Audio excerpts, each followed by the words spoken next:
Grabe guys, ito nga pala mga kaganapan namin ngayong araw. Nangisda nga kami sa Malagonlong Bridge. Kasama ko ang dalawang content creator na kilala dito sa Tayabas. Ay, anong ganda naman talaga dito ay. Pero teka, intro, pasok. Kasarapan nga.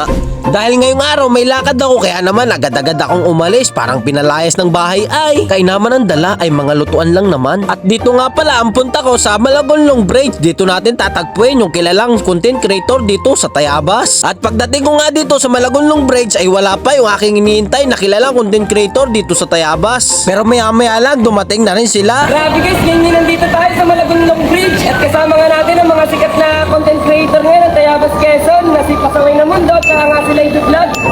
Kasanapan nga. At nga pala guys, ipapakita nga namin yung kagandahan nga ng Malagonlong Bridge. Ay talagang yanong haba nga na rin. Sa pagdating nga nila ay agad-agad naman kami pumunta doon sa aming pagpipistuhan. Ang kasama ko nga pala ay si Pasaway na Mundo at si Maki Vlog. Pero bago ang lahat, shout out muna kay Makoy Ragudo. Marami po salamat sa iyong suporta. Palagi ka po mag-iingat. God bless. Napakaganda nga naman pala talaga dito sa Malagonlong Bridge ay may malinis na tubig at malinis na paligid at malinis na simoy ng hangin. Kaya naman kitang-kita kay Pasaway na Mundo ang pagka-relax dito. Ang sarap naman talagang pagmasdan ng paligid dito ay kita mo yung agos ng tubig, yung paligid, yung tulay at simoy ng hangin na napakalamig. At sa part na to nakapili na kami ng aming pagpepestuhan kaya naman nagayak na agad si Pasaway na Mundo at si Maki Vlog. Syempre naman kasama din ako. At ito nga pala ang view dito sa Malagonlong Bridge. Ops, bitin ka no? Teka, magluluto muna kami. Sa part na to, nag-iihaw na nga si Pare Maki at si Pare Pasaway na Mundo. Tibay talaga ni Idol Maki. Tinadampot yung nagbabagang karne.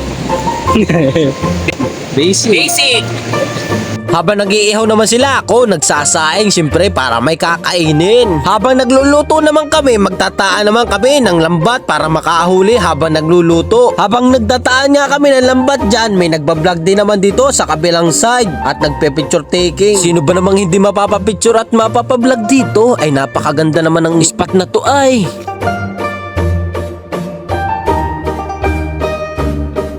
Pero teka, gutom na kami at luto na ang pagkain. Music, pasok!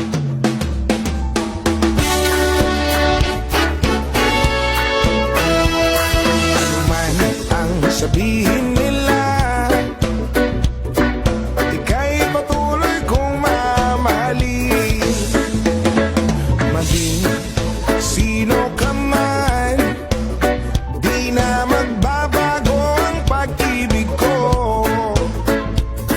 Dahil minamahal kita. Dahil tapos na nga kami kumain, kukunin naman namin yung lambat kung may huli na. Ano ba? Yung bangas! Laki! Bilis! Kuha! Wala pa yung malaki. Abo, oy! Laki!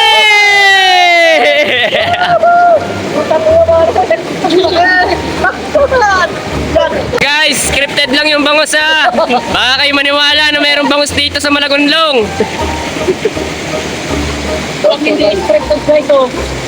Yan ang hindi scripted, inaangat na. Yay! Meron pa yung nagulaw. Mga pang ano lang talaga, pang tawis. Ang tawis lang yan. Boy. Nakakain din ba ang tawis? Ihaw. Inihaw. Laking tawis oh. Laking tawis. Sama na. Ano pa?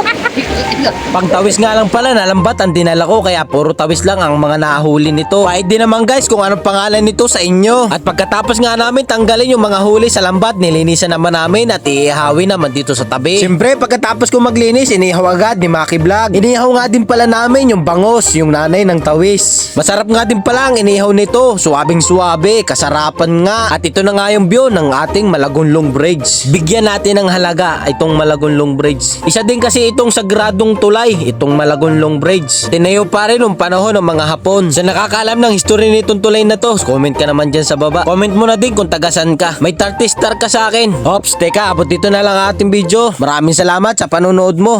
Araw-araw, sipag lang patungo sa bukas.